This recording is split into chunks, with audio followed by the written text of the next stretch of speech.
For next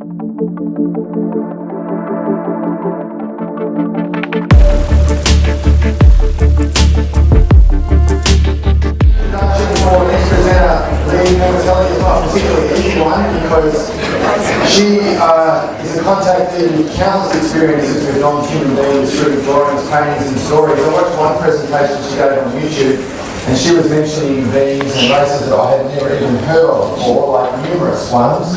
So she really has got a very diverse and very expansion perspective on the whole E.T. contact phenomenon, and this began for her in 1998 when she was first visited by E.Ts.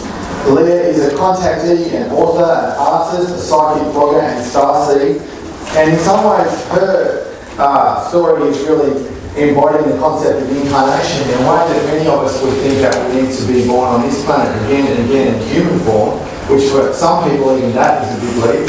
But what Lea will discuss is the soul journey in the context of incarnating on planets and different forms, and what she's learned from the beings and what they've shared with her is quite profound. So please make welcome to the stage, Lea Kapiteli. Guys, so the chair is here so I don't like spew and ruin everyone's day. So yeah, all right. So my experiences are interesting to say the least. Oh, thank you. I would just like to say thank you so much for coming out here today. Your bravery really gives me encouragement to be able to step out of your comfort zones and your circles that may be judgmental and critical, and you just taking this step out of that kind of mainstream way of life and thinking and actually pursuing this. So yeah, thank you guys, much appreciated for you. And you know what, after this is over, I'll still need a bit of that courage, so just keep that in mind. Now, star people, or star seeds. Yeah, I'll call star seeds just to make it quick because the syllables of people, it's going to take too long. Now, what are they? They are basically a type of special hybrid, particularly created for the purpose to have a liaison for E.Ts and humans. So that's the general idea. Most of them have a very high percentage of human DNA, whereas a very small percentage, I'd probably even say, dare I say, under 5% would be their E.T. counterparts. Now, the typical process to actually make these types of star seeds or these types of hybrids, they would be the most cost-effective way, best way I can say it, would be just taking eggs and just splicing the eggs from the human mother and mixing it with an E.T. pod, just boop, boop, boop, done, and then chuck it back into the human mother and just wait a few months and be like, okay, boom, we got one, we got one, boys. I don't know why I said that, but anyway, yeah. So that's the general gist of it. So, I mean, not to say, I'm going all over the place. I do apologize because there's a lot to get through and I want to make it into a bit of a sandwich at the moment. So the E.T. part or the E.T. parent of the star person is usually going to be the mentor of that new child that's going to come in living here. And in my experience, this is how I was made, and I do have a mentor who is technically my non-biological birth mother. Sorry, yeah, my biological non-birth mother, more precisely. So my entire life, she was in contact with me, and she would teach me about myself, about her, about all sorts of things, about my abilities, her abilities, how I can use them here, what to look out for. But I'll get to that in a bit. Anyway, so typically most starseeds are contactees, but not all contactees are starseeds. So, and I don't want to make it sound like star people are a special group or the high above anybody else. They're just a part of the many things that E.Ts are doing to ensure that their message comes across as smoothly as possible to humans, because we're a very insular species. We don't really know about what's happening beyond this planet. I mean, not a big shock and surprise, but if you've been isolated out for so long and you're thinking in a particular way for so long, you think you're top notch, but you're wrong. What's Oh yeah, attributes. That's also another thing I really want to talk about, particularly with the starseeds, the E.T. part of starseeds. Now, have you found that, like somebody, like, okay, you know if you feel like you're a starseed and you belong to a particular species that you are kind of in contact with, do you feel like a part of your personality and your behavior, mannerisms, even the way you looks a little bit like them? Like, for example, a starseed can share certain, not only biological and psychic abilities, but also just ways of thinking and feeling and perceiving and just doing. Like the species I'm part of, sorry, the Azoni, they're a little bit more nocturnal than they're nocturnal species, so I tend to find preference of night. I'm more active at night. If you chuck me in the daytime, I'm a bitch. Like, I don't want to be around the sun, leave me alone, I don't want to talk. But the moment 10 o'clock rocks up, I'm like, let's go party. Like, you've got more like work in the morning, Lea, you can't just do that. I'm like, I don't care, let's do it. But yeah, so there's certain attributes that carry through, even though we can be raised here, starseeds can be raised here, some of that from outside leaks in. Next bit. Excellent. Now, what's the point of having starseeds? I already went through with it, basically to become a bridge, a liaison. But the thing is, though we need starseeds now for this time, this isn't the first time starseeds have ever been around. Like, this isn't a new idea from E.Ts. Like, they were like, you know, it'd be a really great idea right now, guys. Yeah. We have been around, this particular type of human has been around for many, many years, through many, many different generations. And the idea is to bring a sort of change and development or whatever's going on with the main species, human, and then bring them up to the next step, whether that's a combination of physical, emotional, and physical, mental, psychic, and spiritual. So we are here to help raise the lot up, you know. So because of our teachings, what we've learned from our ET mentors or parents, whatever you want to call them, yeah, to in turn give to everyone here. That's the idea, that's the purpose. But of course, every starseed's different. Not all of us are the same. We are all made in very specific ways. I'm not going to try not to brag, but like, for example, like, I was made to be able to communicate, to talk to everyone about this. I mean, yes, you know, my star mother, I guess you could call her, she's very good looking, so obviously I inherited the best part. So, yeah, like, and look, even in human history, like with different cultures, we have been talked about in slightly different ways. You know, some of these higher beings in older, more ancient human cultures would talk about them like, you know, coming here, you know, intermingling with the folks down here, and then having children who tend to be, who sometimes looked as divine or something high and regal and, you know, gorgeous and, sorry, and all these other high lovely things.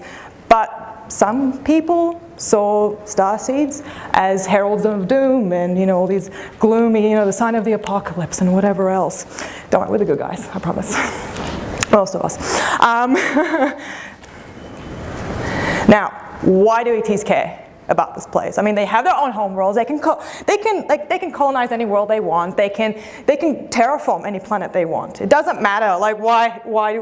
What's the point here? Few reasons. One, because this place is a god. Look at what is not necessary, and they know it's utterly unnecessary. They figured out ways they don't have to do this, and like, what the hell? Like, you guys don't have to do. Like, we don't have to do this. You don't have to do this. So that's why they want to get involved, because they know that this is completely unacceptable. Not only are we doing this to, like.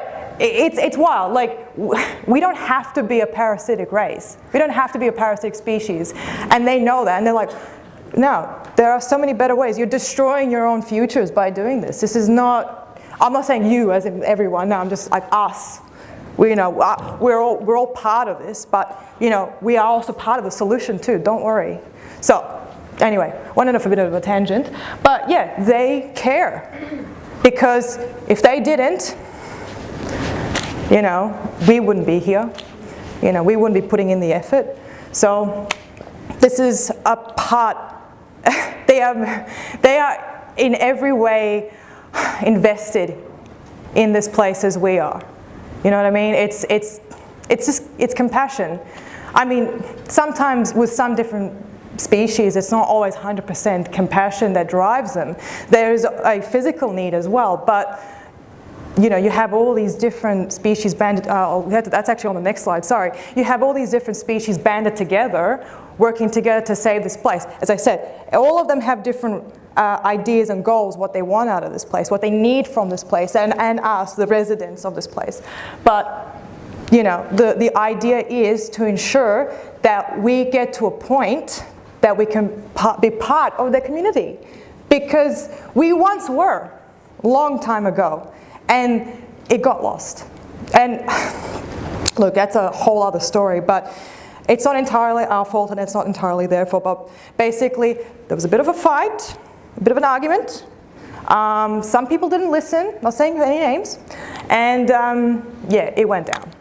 And now E.Ts who are back, they want to ensure that we overcome our issues so we can be part of their group and part of their worlds, part of their lives. And they can be a part of our lives. Because some of them, they do know this place and they do feel love for this place. I mean, you know, I can go on about starseeds feeling connected to other worlds, but there are some E.Ts who are connected to Earth too. It's not a one-way street. So, yeah, E.Ts, they'll talk to anybody. They'll shout to anybody who cares to listen, and they have many different ways of communicating with us. As I said, starseeds are just one type of form, but you know, they make contact with groups of people. The CU5ing, anyone familiar with that? You know, the group contacts, yeah, they do that. They do visitations. They contact through astral form, dreaming, telepathy. You know, sometimes impressions, like, man, I'm running down a list, but that list can go on forever, but there's different ways. Sometimes, I mean, it's not always going to be tagged, by the way, this was sent by an E.T. You know how on Facebook it's usually sent, like, you know who sends it, but look, the message is the message. It's still there. You know, you just got to keep an eye out for it. That's all it is. And we get lost with all the bullshit around us. It's easy to overlook all the good things that are leaking in amongst all the bad. It's just, I don't want to say be optimistic or be pessimistic, because both are crazy in my opinion.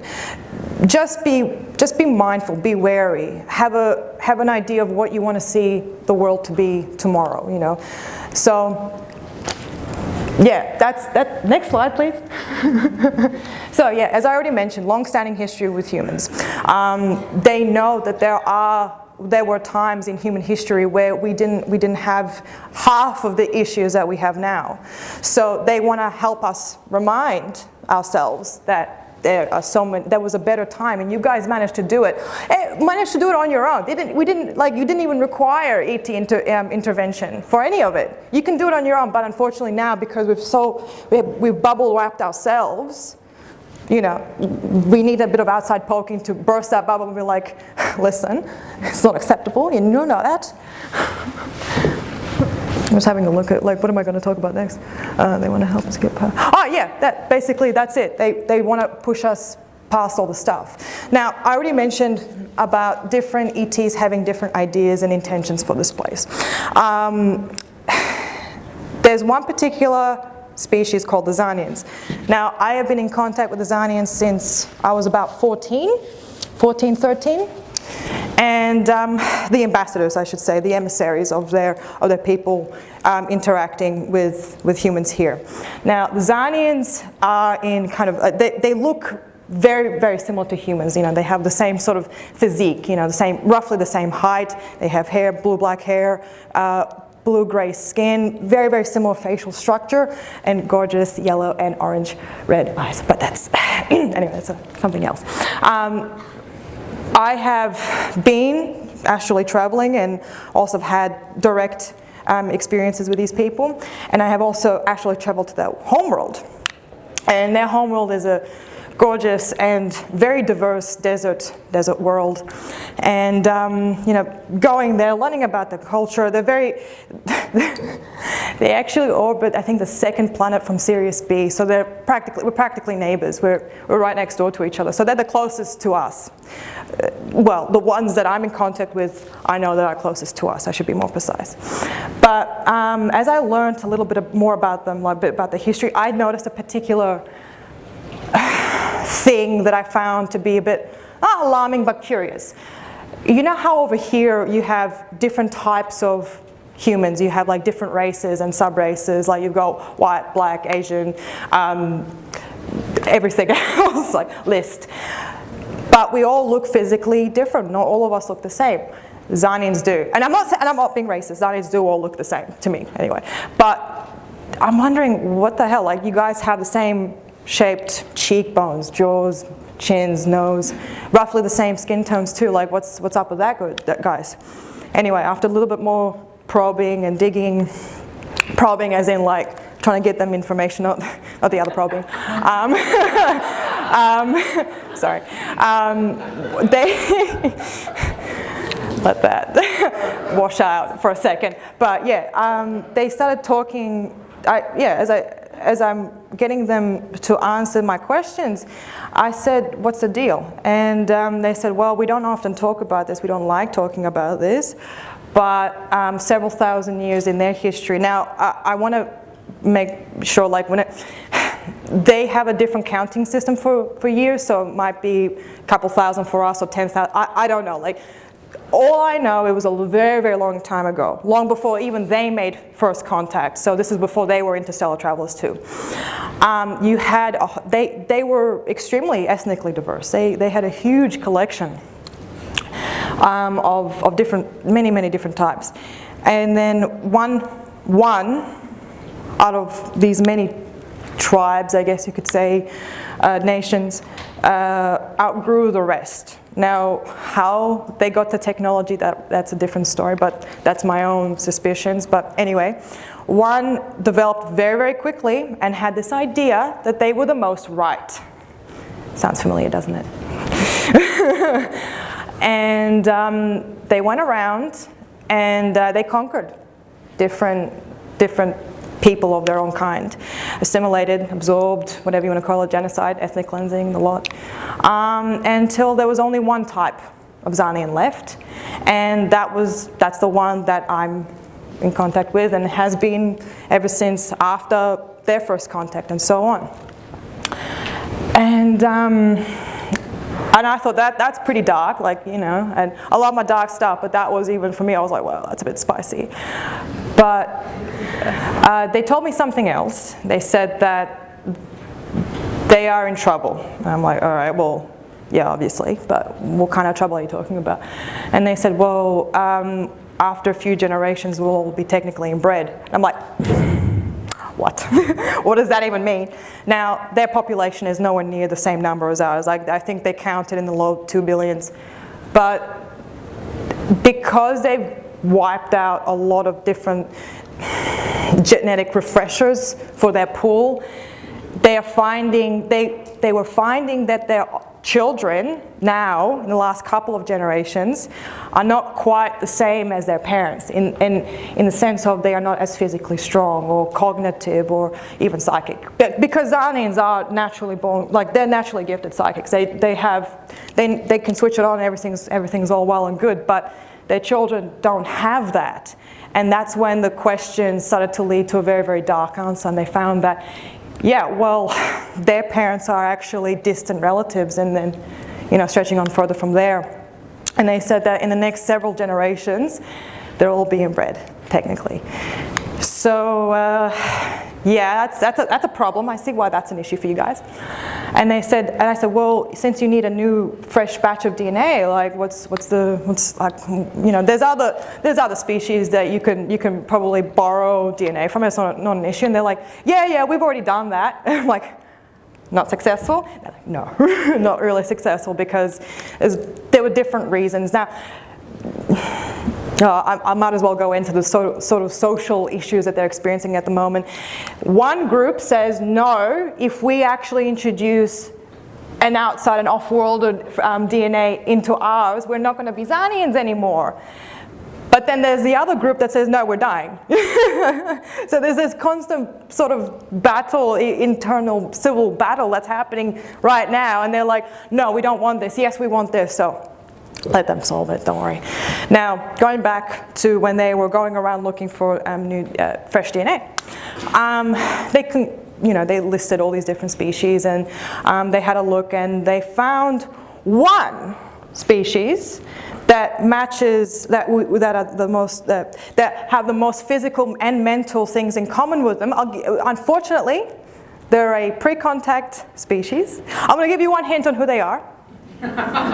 One hint?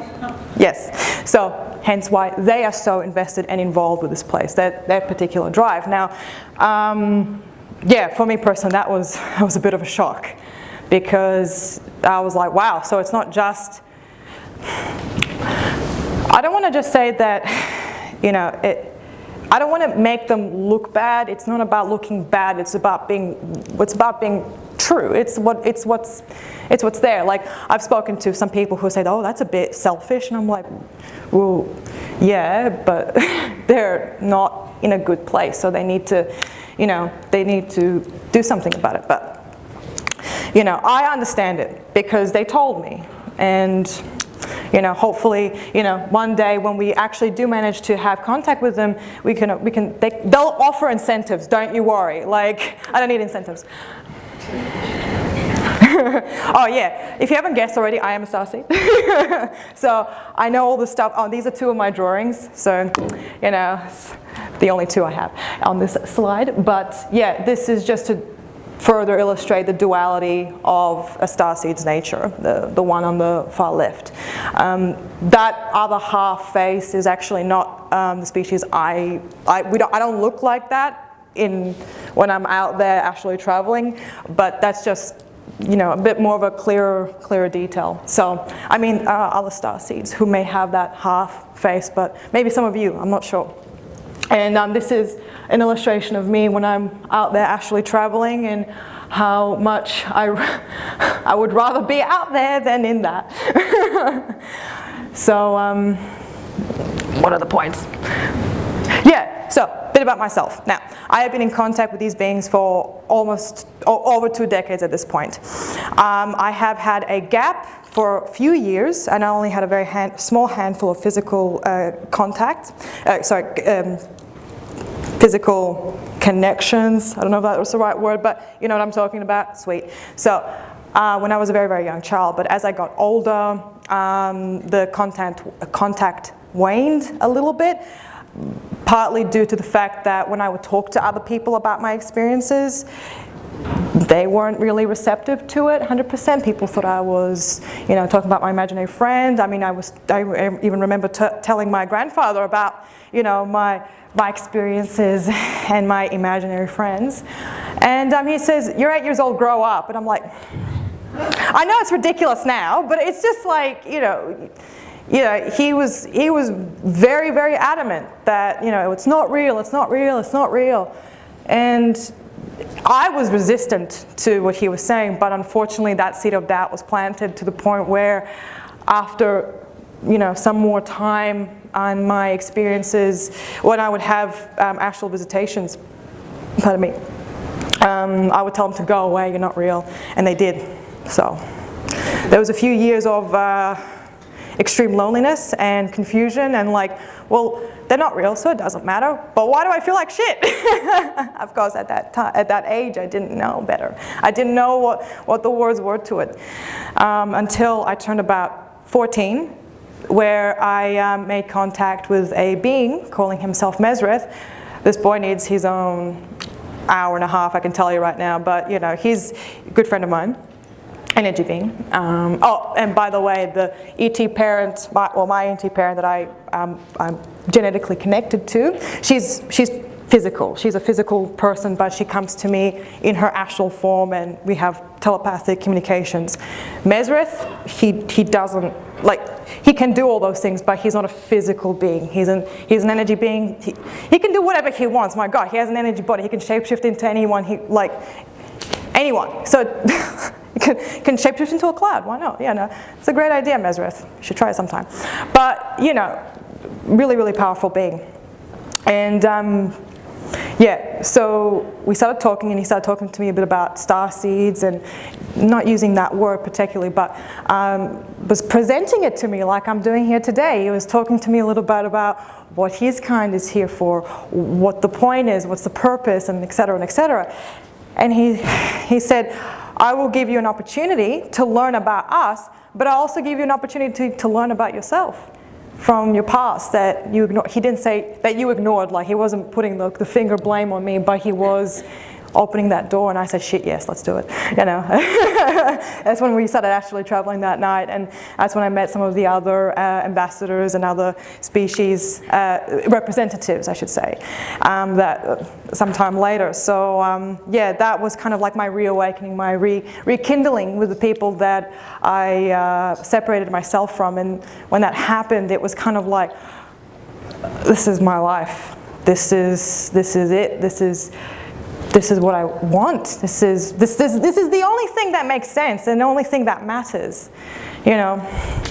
And I mean, not to say that he didn't offer me another option, like you can go back to your life, because he did. He said, you can go on, because at this time I'm in high school and it's already a very confusing and troubling time as is, but you know, he says you can continue doing this or, you know, find out more, and I chose the latter, so it made sense. But yeah, it wasn't an easy time, and learned a lot since then. And that constant fight, especially with the telepathic communications and downloads, because I was already aware about mental illness at that time. And when I was telling my mom about what I'm experiencing, I was worried, like, is this some sort of disorder? Is this some sort of illness? And the one thing, sorry, I should say my human mother. She, instead of, I'm so lucky to have her in my life. Like, oh my God, like if it wasn't for her, there's no way I would be here today. I can tell you that right now. But what she has done, instead of what a lot of that happens to a lot of starseeds and other contactees, she didn't shut me away. She didn't tell me I was wrong or full of shit or anything like that.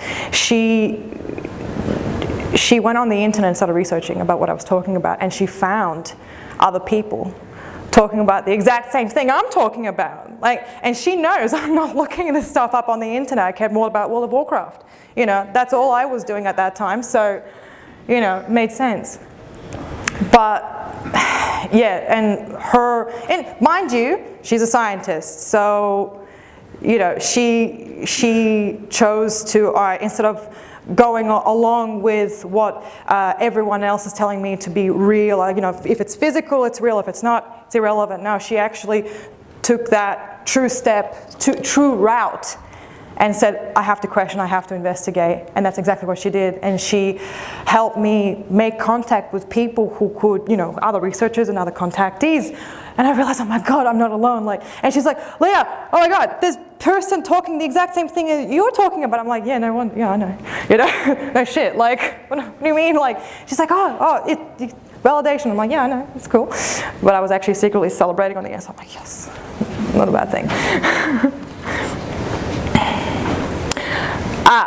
Yeah, now this is the main point I want to discuss, like, particularly about this presentation.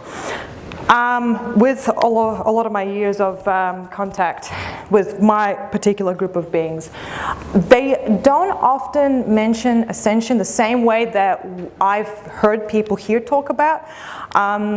They mostly talk about it in a way of, it's a gradual process. It's a very slow, painful, labor-intensive process where it requires a lot of different things to actually happen. A few things to be checklisted before the next level can be all checklisted, and so on and so forth. Now, I'll break it down into a little bit more detail.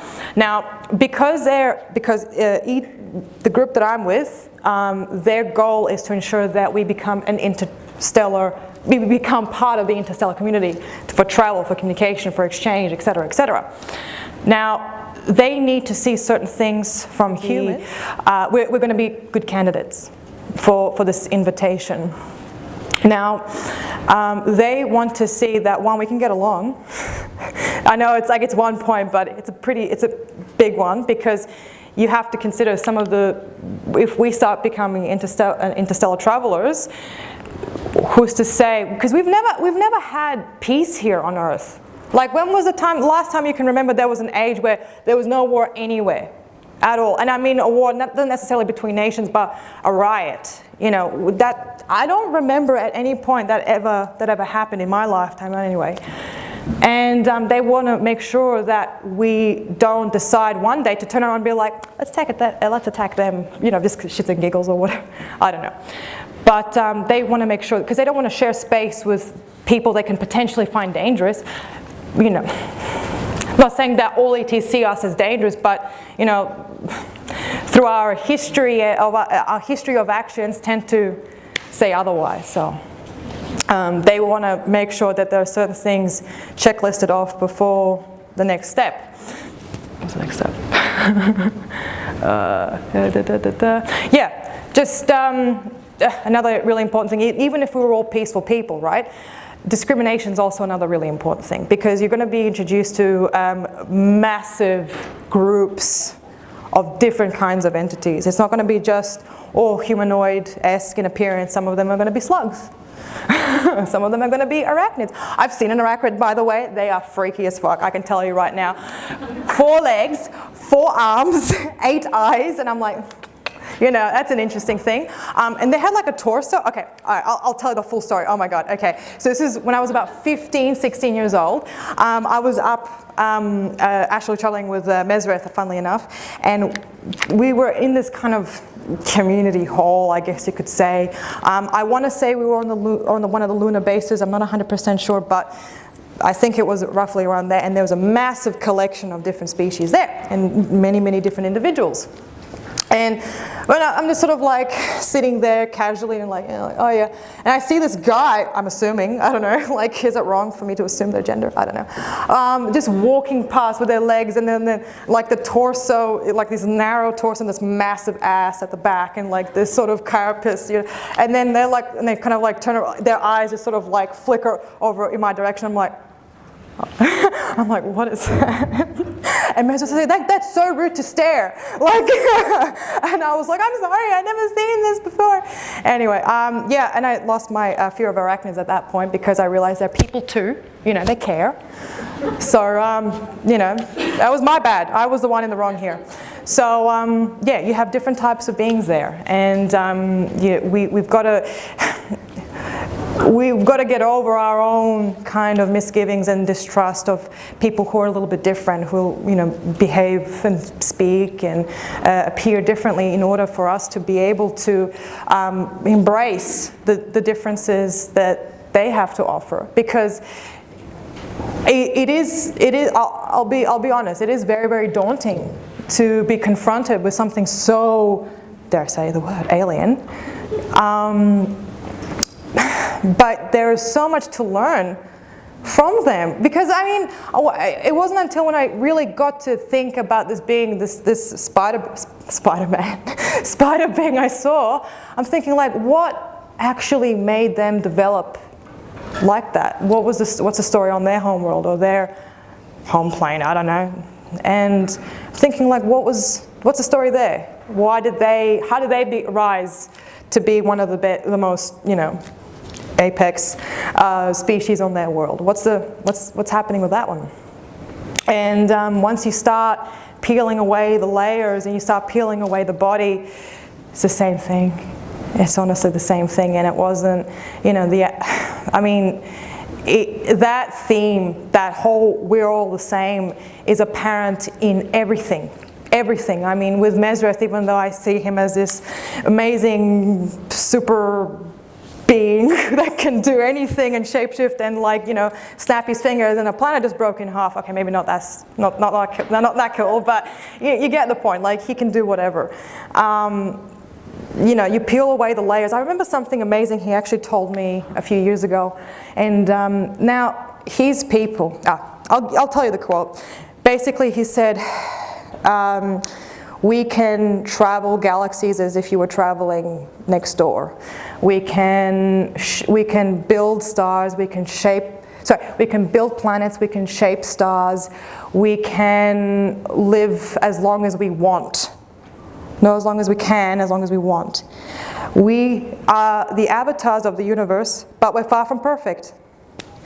And that sense of like, holy shit, if you're not perfect, then what the hell am I? Like, but yeah, it really grounds you. It's ironic because a lot of my contacts, E.T. contacts, they are the ones that tend to ground me. They're the ones that put me down to earth more often than not. They're like a wet towel, you know.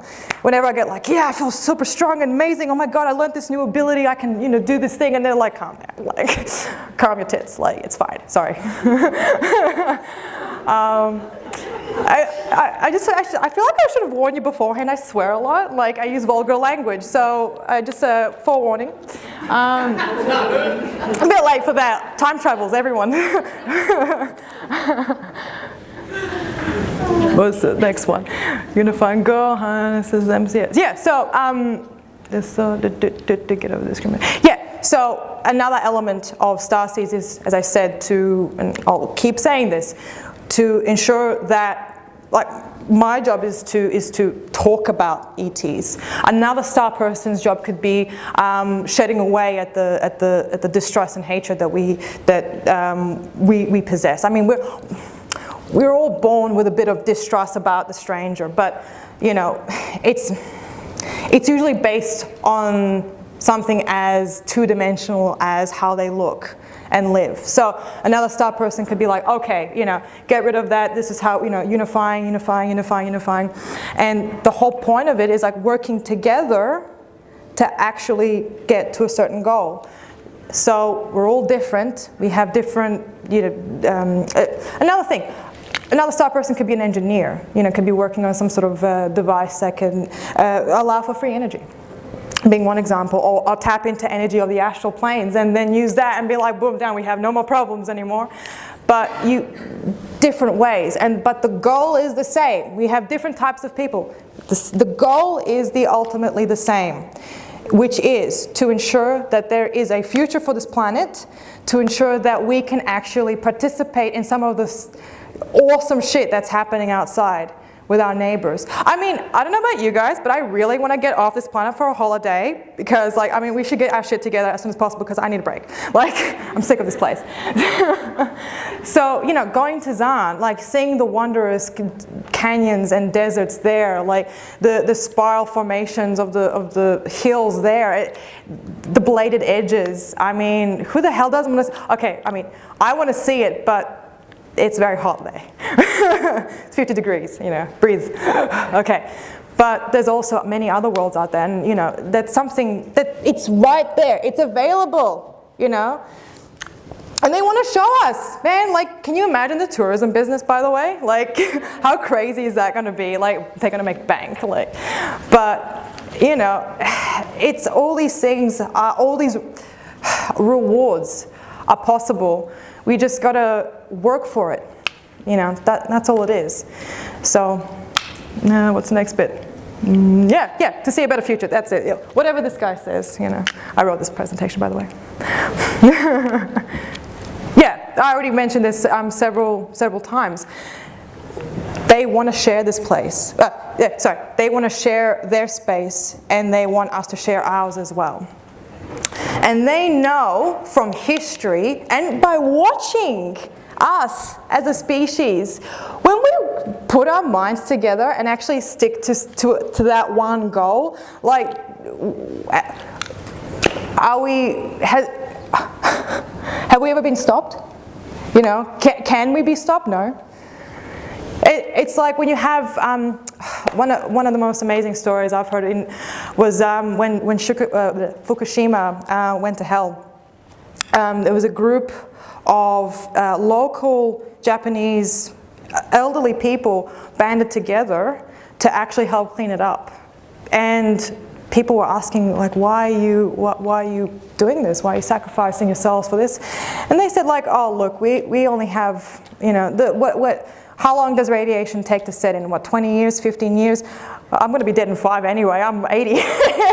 So it's just this sort of community that we have, which is something that they see and they want to encourage. So once we actually figure out together as one what we want for what we want the future to be, there's no stopping it. We are all the problems that we have fallen ourselves in, like in these modern times, we can climb ourselves out of it. We are the solutions to these problems. So I think it's something to be really, really aware of, not wary, aware. I wrote a book, by the way, so I'm really sorry.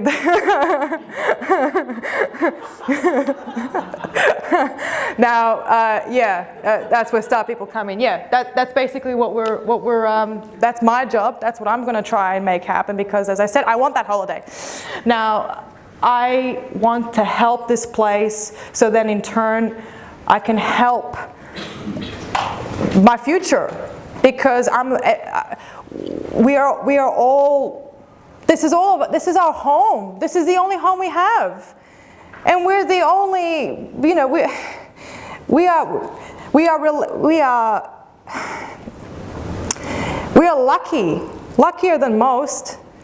I mean, I already talked a bit about the Zarnians, and you know, they're fallen in a bit of a heap themselves, and it's not by their own choosing. This is their ancestors' choice. We don't have to make the same mistakes as our ancestors did. We're not them. We're better than that, man. We have the internet to teach us, Mr. Google. So it's, with all this awareness that's happening now, and you know, coming to these conferences is all part of it. If we have information at our fingertips, all already and available, you know, to look at and analyze and understand, and all right, how do we put it together to something? How do we put it together to make something out of it? And this is just my way of whipping that along. So. Yeah. Oh, one more important point. I just realized this one's a bit of a doozy. Now, I know I know you guys won't have anything to worry about when it comes to when E.Ts do make contact. Fingers crossed in my lifetime. But when they do make contact, what do you reckon the mainstream response is going to be? It's not going to be particularly pleasant, is it? It's going to be a bit like, oh my God, arachnids, give me a gun. So we are kind of here as acting as buffers. So it's like when, I'm not going to beat around the bush. It's going to get a bit ugly when that happens. But since we're here, since we're kind of like that bridge, that go-between, we can kind of ease a lot of the potential fire that could happen. So that's the hard bit. Well, it's all hard, isn't it? But you know, with all these recent things that are happening at the moment. Star people can't do it on their own anymore. Like, I know I'm young, 26, and I've really just started. But the more I look at it, the more in contact I get with my folks, I'm starting to realize that this is not a job. Like, I knew there's tens of thousands of us in the world, but hundreds if not. But we can't do it on our own anymore. And we need help from everyone. So, yeah. This is more of a call of desperation than anything else. So, if we all work together, even a little bit, then we can see something much better tomorrow. So, what's next? Oh yeah, I'm done.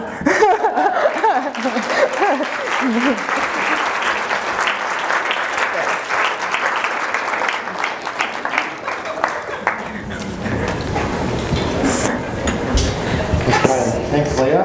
No worries. Lea, tell us a little bit about your book, and it hasn't published yet. How can people get a hold of that when it's published? Yes, so follow me on social media. I am most active on Facebook, Instagram, and Twitter. Just look up my name, Lea Kapiteli. If you haven't already written it down, like just look me up on there, and I give frequent updates of roughly when it's going to come out. But the plan is, as it stands, it's going to be released, my very first book is going to be released on December 2019. So you can get it as a Christmas present, someone that you don't like. So, I don't know why I do this to myself, like, anyway. So, basically, sorry. Thank you. It hurt a little, actually. Panel as well. Oh yeah. But yeah, so the book is about 3 of my past lives that I do remember in clarity, and it just shows up the lead up of my soul's choices I have made before coming here as Lea. So I made a lot of mistakes, I can tell you that right now. It's not a book suited for children. I'm sorry to say this. So like, you read the book at night with the kids sleeping there, and it's like, and then she caved his head in. Good night, sweetie. So I wouldn't do that. But yeah, it's very sad, but it's very good. So what else? Yeah, it's going to be really thick too. So it's 3 lives, 3 whole books, 203,000 words, massive. About this, maybe about that big, honestly, but size doesn't matter. It's going to be heavy too. So what else? Oh, sorry. Yeah, it's very good. So yeah, look out for it. So I'm gonna keep going. Yeah. No. What else? I don't want to give away the ending. Shit. Like, come on. Read the jokes on it. With the what? The jokes. Oh, yeah, that. Okay, yeah. If I start like forcing jokes out, they're not funny. Only I find them funny, but that's about it. No, yeah. So the book's going to be coming out. Very excited for it. I'm actually going to be making trailers for it as well, illustrated trailers too. So with a bit of a soundtrack happening in the background, and it's going to be spicy, and I really can't wait to show you guys because I've been writing this monster for 3.5 years, and I can tell you right now that I wrote nearly every single day, literally blood, sweat, and tears. Not in your copy, so you don't have to worry about that, biohazard. But I've cried and I laughed while I wrote it. I also had extreme stomach bugs happening at the time when I'm writing it. So it's me in it. I'm in it. You might see me poking your, hey guys, you enjoying it? No, I'm not like a YouTube ad, don't worry, I'm not going to do that. So, yeah, I'm going to go and get a coffee now. Thank you. Oh, thank you. Thank you.